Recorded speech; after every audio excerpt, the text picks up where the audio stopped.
একজন ভাই প্রশ্ন করছেন,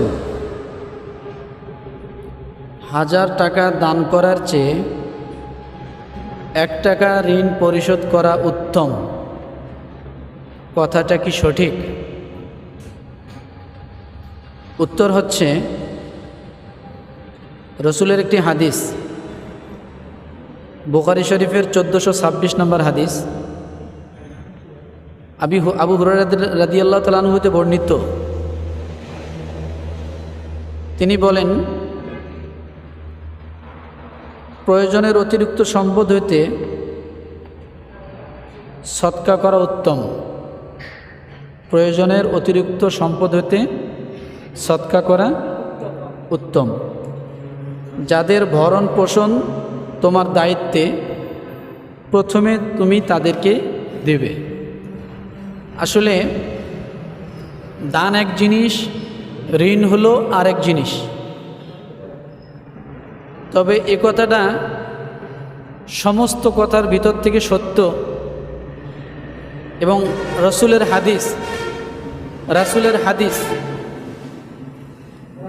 সেগুলো হলো, যে ব্যক্তি ঋণ থাকবে সে যদি শহীদ হয় তো এটাও আল্লাহ তাআলা তার শহীদিয়াতটা কবুল করবেন না। ঋণ এমন এক মারাত্মক জিনিস। ঋণ হলো মানুষের হক, বান্দার হক। কার হক? ঋণ হলো বান্দার হক।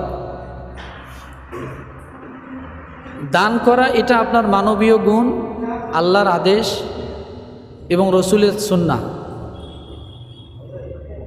তো কথা হলো যে 1000 টাকা দান করার চেয়ে 1 টাকা ঋণ পরিশোধ করা উত্তম কিনা। আসলে দেখতে হবে ব্যক্তিটা ঋণ কেমন।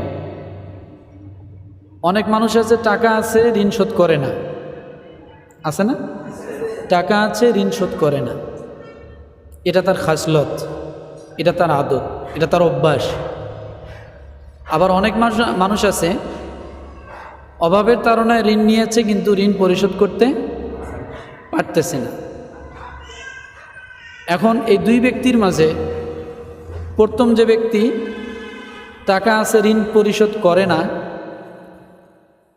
ওই ব্যক্তি যদি ঋণ পরিশোধ না করিয়া দান করতে থাকে, তাহলে মানুষের হক নষ্ট করা বা মানুষকে সময় মতো টাকা পয়সা না দেওয়া, এটা যে তার গুনাহ হচ্ছে, এই গুনাহ তার হতে থাকবে। আর যদি সে হঠাৎ পরিস্থিতিতে পড়ে কোথাও দান করতেছে, তো অবশ্যই সে দানের দ্বারাও কি আছে? সওয়াব আছে। এই জন্য দান কখনো বেফলে যাবে না। আর ঋণ তাকে সবসময় পরিশোধ করার জন্য শরীয়ত সবসময় তাগাদা করে, এবং ঋণ তাকে পরিশোধ করতে হবে। ঋণ পরিশোধ না করে মৃত্যুবরণ করলে কিয়ামতের ময়দানে ওই ব্যক্তিকে জবাবদিহি করতে হবে। জবাব ছাড়া সে এক পা নড়তে পারবে না। তাহলে এখান থেকে বুঝলাম ঋণ পরিশোধ করাটা অনেক গুরুত্বপূর্ণ বিষয়। আমরা ঋণকে পরিশোধ করার জন্য আগে ধাবিত হব। ঋণকে অগ্রাধিকার দেব দানের আগে, যে আমি আগে ঋণ পরিশোধ করি। কথাটা বুঝাতে পারছি? আর দানের ক্ষেত্রে বলা হয়েছে যে আপনি আপনার পরিবারকে যে ইনকাম করে খাওয়াচ্ছেন, আপনার পরিবার যে আপনার ইনকাম খাচ্ছে, এটাও কিন্তু দান। বাহিরেই দান করতে হবে এমনটা না, এটাও দান। আপনার বাবা মা আপনার থেকে খাচ্ছে, এগুলো সব সদকা। আপনার স্ত্রী আপনার খাচ্ছে, এগুলো সব সদকা। তাহলে আপনি তো তাদের ভরণ পোষণ করার যে দায়িত্ব, এই দায়িত্ব পাওয়ার কারণে আপনি তাদেরকে খাওয়াচ্ছেন, আপনি কিন্তু সদকা, দান সব কিছুরই সব পাচ্ছেন। তাহলে আপনি ঋণ কেন ধরে রাখবেন? ঋণ অবশ্যই পরিশোধ করতে হবে। ঋণ পরিশোধ না করলে সে জালেমের কাতারে অন্তর্ভুক্ত হবে। দ্বিতীয় নম্বর প্রশ্ন এক ভাই করেছেন, সর্বনিম্ন কত টাকা থাকলে কোরবানি ওয়াজিব হয়? এক ভাই প্রশ্ন করেছেন, সর্বনিম্ন কত টাকা থাকলে কোরবানি ওয়াজিব হয়? এটা দ্বিতীয় নম্বর প্রশ্ন।